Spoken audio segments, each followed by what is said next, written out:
Welcome to Fourth and Inches, ASU edition. I'm Jordan D'Souza alongside Nathaniel Smith and Christian Egerbide. But before we dive into this ASU football game against Colorado, Nate, how was your weekend? Can't complain. Another great weekend for the books. Kicked it off Friday night with a 6-month anniversary dinner with the girlfriend. Shout out Emily for. Would you say you guys are in love?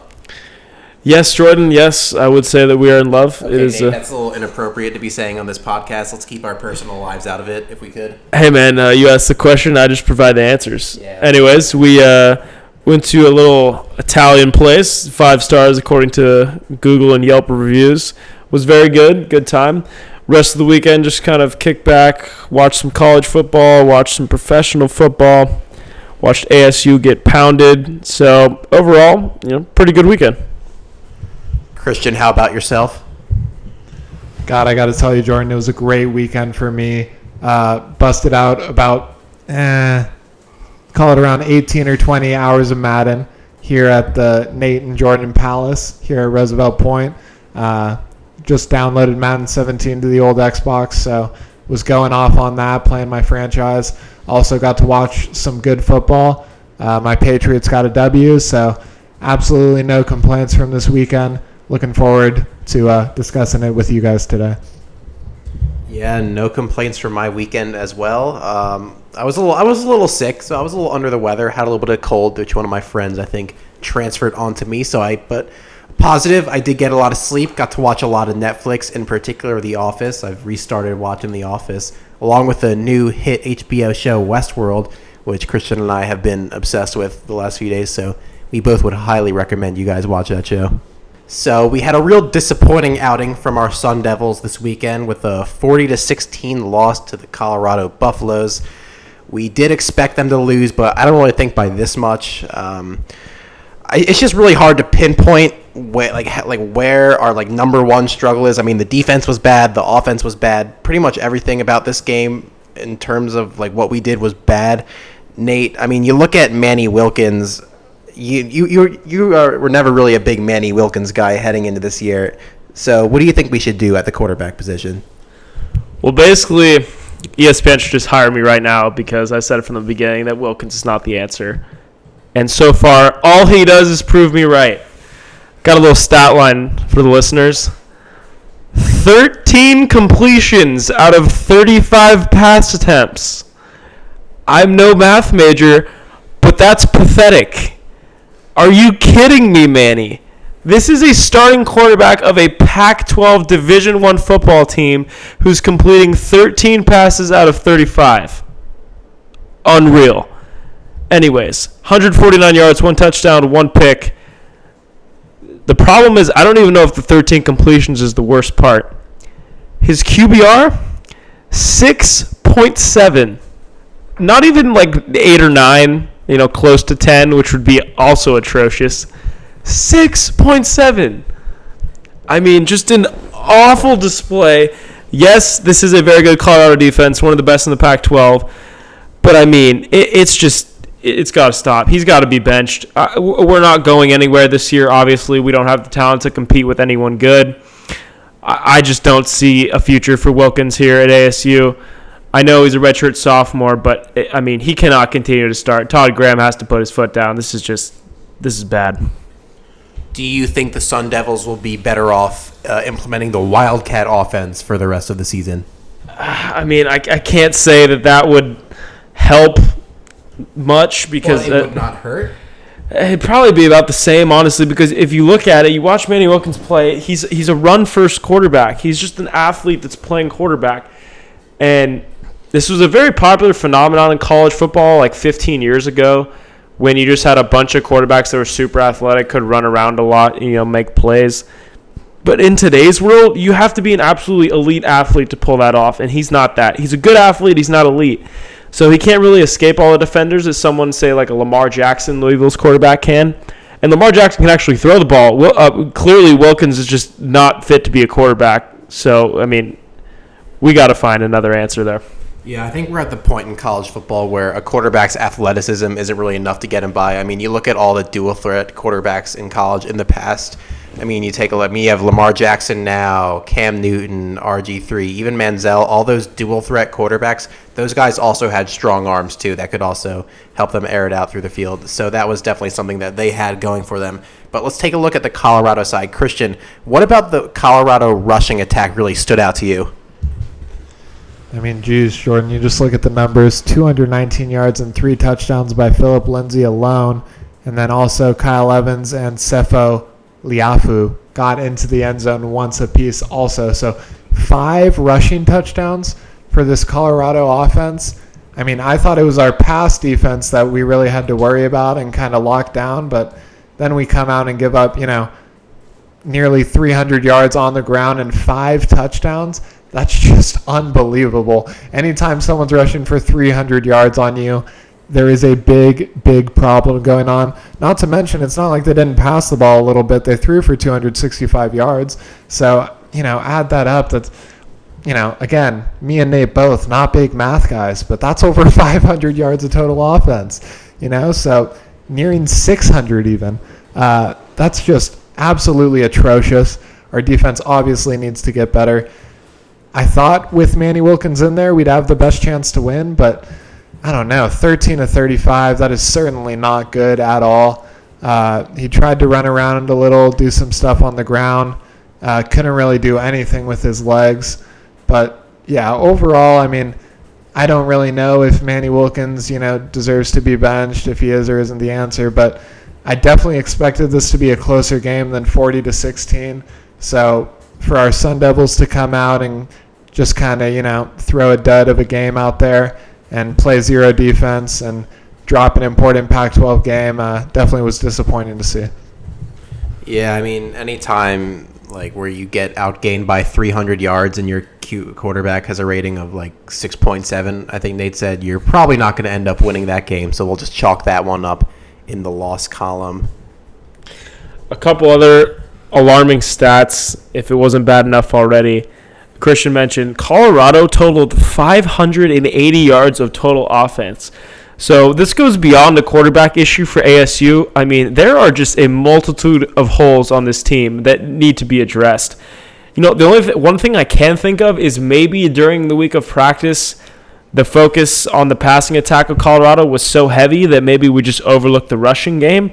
Or not that I'm saying that's an excuse, but that's really the only thing I can think of. Or either that or we're just really bad. Probably a combination of both. But, I mean, my Lord, that is a rough turnaround. 580 total yards compared to ours, under 200. We had 199 yards of total offense. You're not going to win many games with that kind of yardage spread. Also, ASU, during the entirety of the game, completed 7 first downs. Just to put that in perspective, a normal offensive drive on average probably has 4 to 5. And we had 7 the entire game. So changes need to be made for sure. Yeah, I think overall, just kind of looking at this team, there was a lot of hype surrounding these Sun Devils going into this game because, I mean, they were 5-1. No one was really expecting them to do anything that great this season. Everyone kind of saw it as a reloading year. But then we come out 5-1, and I think a lot of that had to do with our strength of schedule. I mean, you look at the games that we have won. We beat NAU, which is obviously a gimme. We beat Texas Tech, who doesn't really play that much defense. We barely beat Texas San Antonio. And then we had a really good game against Cal, which another team who doesn't really play that much defense. And then our only other win was where we barely squeaked out a win against UCLA, whose stud quarterback was hurt for most of the game. So I think a lot of our main problems offensively and defensively kind of came into fruition this game and reared its ugly head, I guess you could say. But definitely looking forward, I think ASU is going to have a very tough time staying in the winning column. All right, looking ahead, ASU has a tough matchup against Washington State. Actually, my friend Nate was doing a little bit of numbers crunching here. He found out that Washington State averages a total of 500 yards per game. And how many yards do we give up per game? It's not looking good, Jordan. We're averaging giving up 506 yards per game. So is it safe to say that we'll give up around 500 yards this game? I'm thinking, honestly, 600 would be a good range. Ooh, wow. That's definitely out there. But overall, Nate, what do you think has been so good about this Washington State team coming into this week? Well, they've really just looked good on every side, every facet of the game. But I think you really got to focus in on their offense. I mean, Mike Leach is known, their coach, for being an offensive wizard. Their quarterback, Luke Falk, has had a terrific year. On the year, he has 2,113 yards passing. That is a very nice start to the year. You look at his game breakdown, all this kid does is throw for lots of yards. His worst game, he threw for 226 yards against Idaho. But, I mean, that was a blowout. They won 56-6, so it's not like they needed him much anyways. He's had 2 games where he's thrown over 400 yards, 2 games where he's thrown over 350 yards. I mean, this guy can air it out for sure. He's a TD machine, doesn't throw a lot of picks. I think the ASU defense is in a lot of trouble here. All right, so strategically, Nate, especially on the defensive side, what do you think ASU can do this week to really just kind of put up any attempt at defending Luke Falk in this potent Cougars offense? Well, I mean, last week we talked about how ASU has to buckle down and try to take away the Colorado passing attack. You know, Colorado didn't pass for too many yards, but they went ahead and rushed for over 300 yards. So in this game, I think we have to take a similar approach. We have to shut down the pass first because Luke Falk, quarterback of Washington State, is the best weapon on this team. He has 16 touchdowns and 5 interceptions on the year. Put that in perspective, Manny Wilkins has 6 touchdowns and 5 interceptions on the year. I digress. Washington State just racks up yards. And so strategically, I would say we got to take a more conservative approach. Todd Graham loves to blitz, but I would recommend sitting back in a deep cover 3, maybe a deep cover 2 with 2 safeties. The biggest thing about this game is keeping the receivers in front of us, not letting the deep threat really get to us. And if we're able to do that, we might be able to limit this offense. I don't think we can stop them because there's just too many weapons. But if we can contain it, play some good red zone defense, and just try to keep everything in front of us, I think we can do that best by playing some deep safeties, playing some deep cover 2 or cover 3 zone. I don't think man's the way to go against this team because we've been seeing throughout the course of the season that the ASU defensive backs don't play man-to-man that well. So I think playing deep zone is our best bet here. Yeah, I just think this is a team where we can't really play to their pace of the game. So I think dropping some safeties back will definitely help out. But I think if we can be able to send maybe 4 guys each play and still get a decent pass rush out of that, that would definitely help out. If we could just put some pressure on Falk to force him into some throws that he wouldn't want to make necessarily, that definitely could lead to some big turnovers, which ASU has had a lot of them this year. Now, Christian, back on to Washington State real quick before we go into any more type of game strategies. How impressed have you been with the type of wins that they've had this year? Well, I mean, you look at early in the year, suffered 2 tough losses to Eastern Washington and Boise State. Eastern Washington, that's a tough one just because, they're not very good. But you look at the score, 45-42. So obviously Washington State was still putting up points in that game. It was more their defense that kind of let them down. And then Boise State is undefeated, looking like, one of the top 15 or so best teams in the country. So a loss to them really isn't anything to scoff at. Then you look at their next 4 games. They've gone on a 4-game winning streak up until this game. One against Stanford, that was a huge win, 42-16. So they've played some very good games.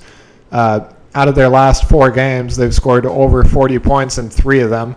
So this team can definitely put points on the board, which does not bode well for us in any aspect.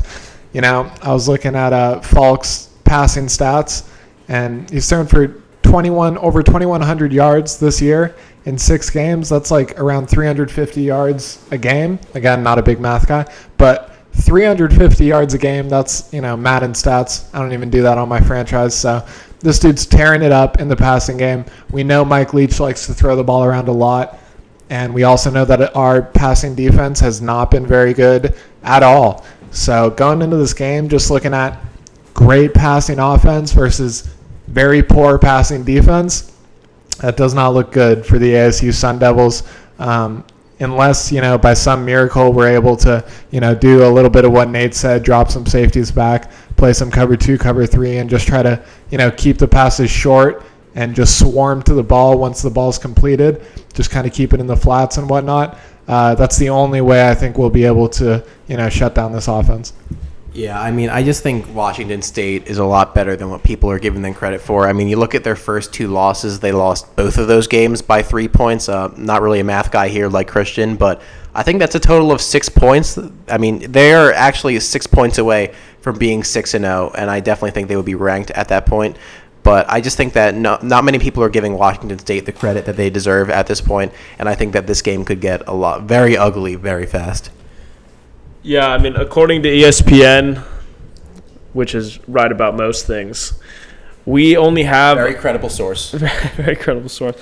We only have a 33% chance to win this game, and honestly, I think that's a little high according to their football power index. I'd give ourselves maybe a 15% chance to win this game. And then again, we're not math guys, but not we're math go guys. Approximately. But I mean, you just look at simple numbers about Washington State's insane total yardage, averaging over 500 yards a game, and our tendencies to give up just about 400 yards a game through the air against a great quarterback like this. Just do not see it ending well at all. All right, Nate. So we can just assume that Washington State's going to beat us this week. Is that fair to assume? Quite fair. So let's just take a look at the rest of our schedule. Nate, how do you think we stack up against the rest of our competition finishing out this season? Well, I'll tell you something. It doesn't look pretty. We're sitting at 5-2. You need 6 wins for a bowl. Play Washington State this weekend. Definitely a loss. Probably our most winnable game is next week at Oregon. They've been reeling, but, I mean, we've been reeling as well. So I still think I definitely think something's got to give with those two teams. something's got to give. Probably be Teams reeling, one of the teams is going to reel less than the other. probably going to be a good game, honestly, but I think Oregon beats us. 19 Utah, going to get smoked. Number 5 Washington, not even going to watch that game. That's going to be 50-point blowout. Honestly, our best game of the year, best shot at winning our 6th game, might be the last game of the year at Arizona. Two teams that have struggled, us recently, not to start, but us recently, and Arizona has struggled all year. So I think a legitimate shot at getting our 6th win is going to come in our last game of the season at Arizona. That'll be something. Get the 6th win on the last day of the year. Two teams that haven't been very good this year, two teams that are from Arizona. It's definitely going to be a battle for the ages, to say the least. Wouldn't you agree? I definitely would, Jordan. Yeah, I mean, looking at these last few games in the schedule, Wazoo's a tough game. Going 2 outs into play at Oregon, tough game.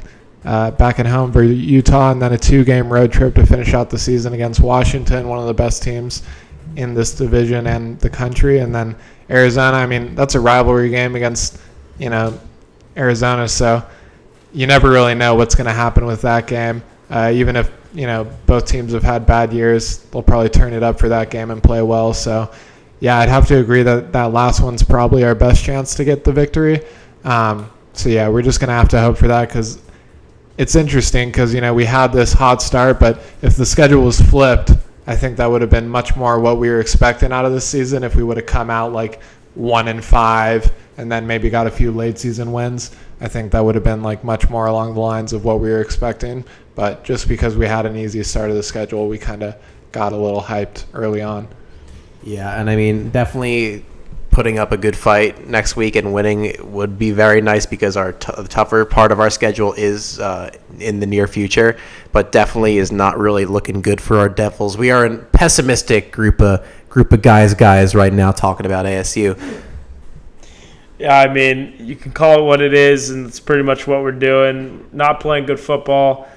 The teams we're about to come up against are playing really good football. The toughest stretch of our schedule begins on Saturday. So, I mean, just being realistic with it, unless we turn it on, start playing some defense, start moving the ball down the field, it's not looking good. All right, well, you got to love an underdog. Other than that, I'm Jordan D'Souza. I'm Nate Smith. And I'm Christian Egerbia. This has been 4th and Inches ASU edition. Thanks for stopping by.